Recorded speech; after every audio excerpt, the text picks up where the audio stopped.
Mental preparation কোর্সের আরও একটা সেশনে সবাইকে স্বাগতম।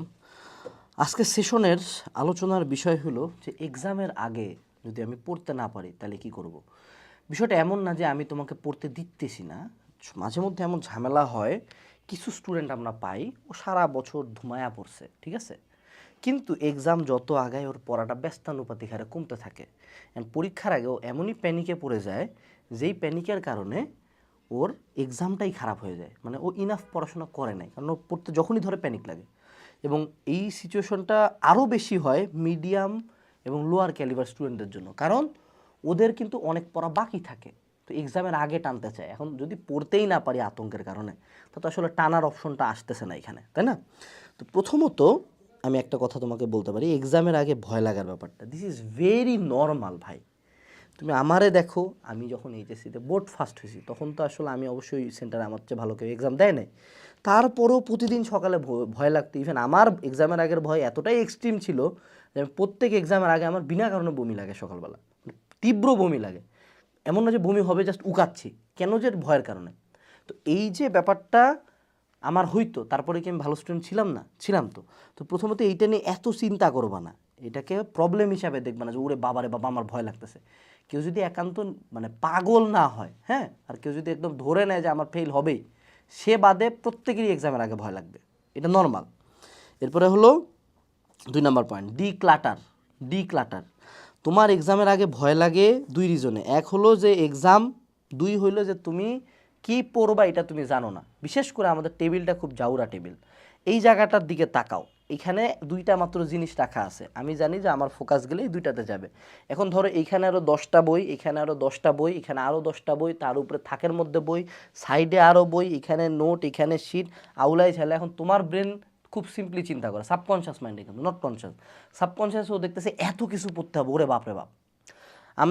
আমি কি করতাম, প্রতি পরীক্ষার আগে যা মনে করো, ধরো ফিজিক্স যেদিন পরীক্ষা, শুধুমাত্র টেবিলে ফিজিক্সের যেই কয়টা বই আমি পড়বো ওই কটা বই থাকবে, বাকি সব সাইডে রুমের অন্য কোনায়। যেদিন কেমিস্ট্রি ওই কয়টাই। আমি ভর্তি পরীক্ষার আগে আমার রুম থেকে 4-5 বস্তা বই বের করে ফেলাই দিয়েছিলাম, 4-5 বস্তা, ঠিক আছে। তো এই যে ফেলাই দেওয়ার পরে আমার টেবিলে মাত্র 7-8টা বই ছিল, এবং নিজেকে বলছি যে 7-8টা বই তুই পড়, তোর বুয়েট মেডিকেল ঢাবি কোনোটাতে আটকাবে না, আটকানে। তো ডিক্লাটারিং করতে হবে টেবিলটাতে, যা লাগবে এক্স্যাক্টলি ফিক্স করে আনে ওইটুকুই থাকতে হবে টেবিলে। এরপরে হলো আনইম্পর্টেন্ট শিট অ্যাভয়েড করতে হবে। এক্সামের আগে তোমার পড়তে কেন ভয় লাগে? কারণ তুমি চিন্তা করছো যে পুরা বায়োলজি বই পড়তাম, বায়োলজি ফার্স্ট পার্ট, বাট তুমি যদি আমার কাছে আসতা, আমি তোমাকে গুনে গুনে কয়টা চ্যাপ্টার পড়তে বলতাম, তারপর ওই চ্যাপ্টারের মধ্যে এক্সাক্ট টপিক বলে দিতাম, তুমি পড়তা ধুমায় পরীক্ষা হতো। এই জায়গায় যে একটা ওয়ার্ড বললাম যে কিউএনএ মানে কোশ্চেন অ্যানালাইসিস। তুমি কোনো এক্সামে পড়ার আগে যদি ভয় লাগে একান্ত, just go to the previous questions, ওটাতে শুরু করো, ওখান থেকে জাস্ট টপিক আইডেন্টিফাই করো যে কোন কোন টপিক আসছে, এক্স্যাক্টলি তুমি ওই টপিকগুলো বইয়ের মধ্যে মার্ক করো, বা নোটের মধ্যে মার্ক করো, বা স্লাইডের মধ্যে মার্ক করো। মার্ক করার পরে ওগুলো পড়া শুরু করো, তুমি দেখবে অটো ভয় কমে গেছে। এবং ওই যে যখন তুমি মার্কিংগুলো করতেছো, তখন কিন্তু তোমার পুরা জিনিসটার উপর চোখ বুলানো হয়ে গেছে, অর্থাৎ প্যানিকটা হাফ হয়ে যাবে, হাফ। বাট আনইম্পর্টেন্ট শিট পড়া যাবে না। অনেকে যেটা ভুল করে, এই প্যানিকের কারণে ও এক্সামের আগে আগে রিভিশন, সব কঠিন কঠিন টপিক, সব জঘন্য নোংরা টপিক যা কোনো দিন আসতো না এবং কোনো দিন পরেও নাই, ওগুলা পড়ে পড়ে মাথাটা অলরেডি টায়ার্ড করে ফেলছে। এইবার যখন ইম্পর্টেন্ট টপিক পড়তে হয়েছে, তখন হালকার উপর ঝাপসে দেখেছে, পরীক্ষা হলে আবার কি মারা। তো এই জায়গায় আমাদের কিউএনএ করে আনইম্পর্টেন্ট শিট বাদ দিতে হবে। এরপরে আসো, সেটা হলো সিলেক্ট প্ল্যান পোর্শন। এই যে সিলেক্ট প্ল্যান পোর্শন, যে এইবার কিউএনএ করে আমি কিন্তু সিলেক্ট করছি আমি কী কী পড়বো। যদি তোমার এক্সামের আগে ভয় লাগে, প্রথম কাজ একটা খাতা কলম নিয়ে বসা। ওকে, কী কী টপিক আছে, কী কী চ্যাপ্টার আছে সব লিখলাম ডিটেলড।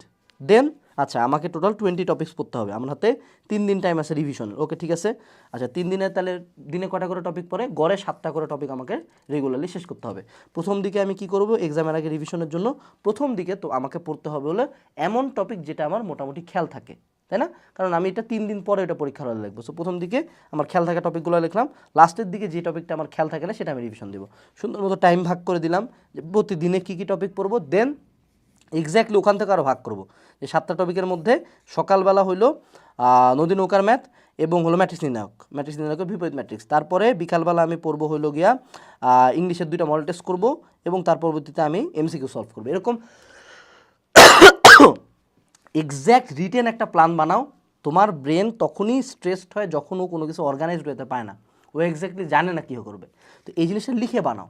আমরা একাডেমিকটা অ্যাডমিশন প্ল্যানার বেচি, প্ল্যানার কিনতে পারো, প্ল্যানার না কিনলেও কোনো সমস্যা নেই, নিজে বানা, নিজে একটা রুটিন ও লিখে ফেল ভালো মতো, একদম ডিটেল, যত ডিটেল হবে ব্রেনে তত প্রেশার কম পড়বে। তাহলে আমরা কী করলাম, সিলেক্ট, প্ল্যান এবং পোর্শন করছি, আমার কাজগুলোকে ছোটো ছোটো পার্টে ভাগ করছি, ঠিক আছে। এরপরে হলো স্টার্ট। দেখো দেখো হারামজাদারা, শুনো, তোমরা যে এই কামের কাম যে করতেছো, তোমরা যে পরীক্ষার আগে পড়তে পারতেছো না, এই নাটকগুলো মেজরিটি অফ দ্য টাইম কিন্তু এত প্রবলেম আসলে হইতোই না যদি তুমি স্টার্ট করতে। তোমরা অনেকে ভাবো যে পরীক্ষার আগে মনে হয় পড়তে খুব মজা লাগে, অনেকে ভাবো যে মানে তোমার যে বেস্ট ফ্রেন্ড স্টুডেন্ট আছে, ভালো স্টুডেন্টটা, ও মনে করো কুত্তার মতো পড়তেছে, ওর খুব ভালো লাগতেছে, ওরও ভয় লাগতেছে, বাট তোরা কি করিস না ভাই, স্টার্ট কর, স্টার্ট দ্য রিডিং। বসে বসে টেনশনে ফোন চালাইলে তো হবে না, এই যে পরীক্ষা পরীক্ষা এই করে তো হবে না, এই করে জীবনও পড়া হবে না।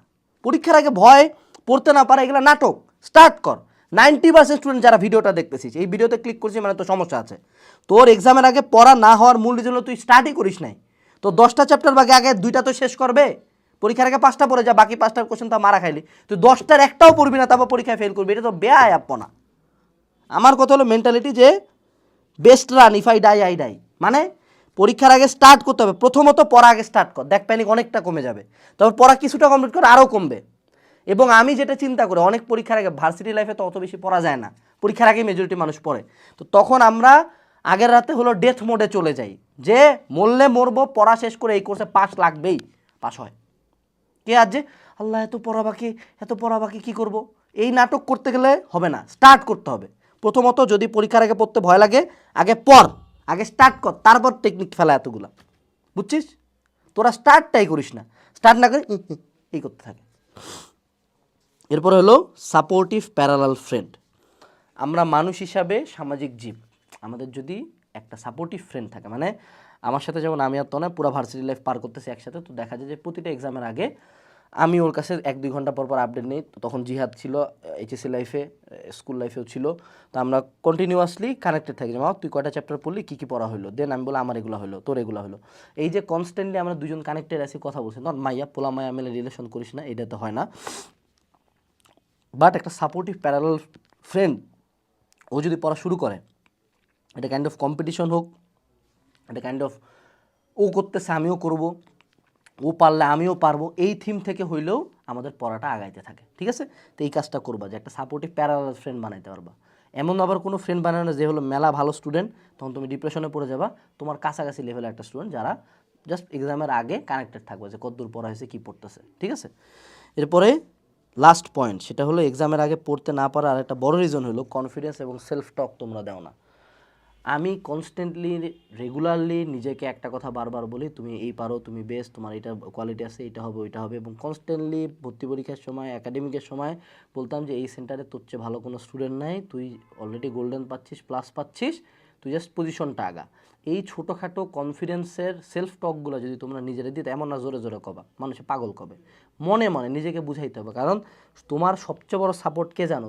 তুমি নিজে ভাই, তুমি নিজে হইলে তোমার সবচেয়ে বড় সাপোর্ট। তো তুমি তোমার নিজের সবচেয়ে বড় সাপোর্টটা কেন হারাবা? নিজেকে কনস্ট্যান্টলি বুঝাইতে হবে। মনে রাখবা, কনফিডেন্স আসলে খুব বেশি কাহিনী করে অ্যাটেইন করা যায় না। কনফিডেন্স অ্যাটেইন হয় তখনই যখন তুমি মানে কি বুঝাবো, যখন তুমি নিজেকে বুঝাইতে পারো। তুমি যত যা করো, তোমার 1 কোটি টাকা থাকতে পারে ব্যাংকে, বাট তারপরেও তোমার ফিল না হইতে পারে যে তুমি ধনী। এটা হলো নিজেকে বুঝানোর একটা ব্যাপার। সো তোমরা নিজেকে বুঝাও, ঠিক আছে, নিজেকে বুঝাও। এইটুকুই ছিল এক্সামের আগে পড়তে না পারার সমাধান। আশা করি এই সেশনটা ভালো গেছে। মুদ্রা কথা একটাই, বাবা শুরু কর।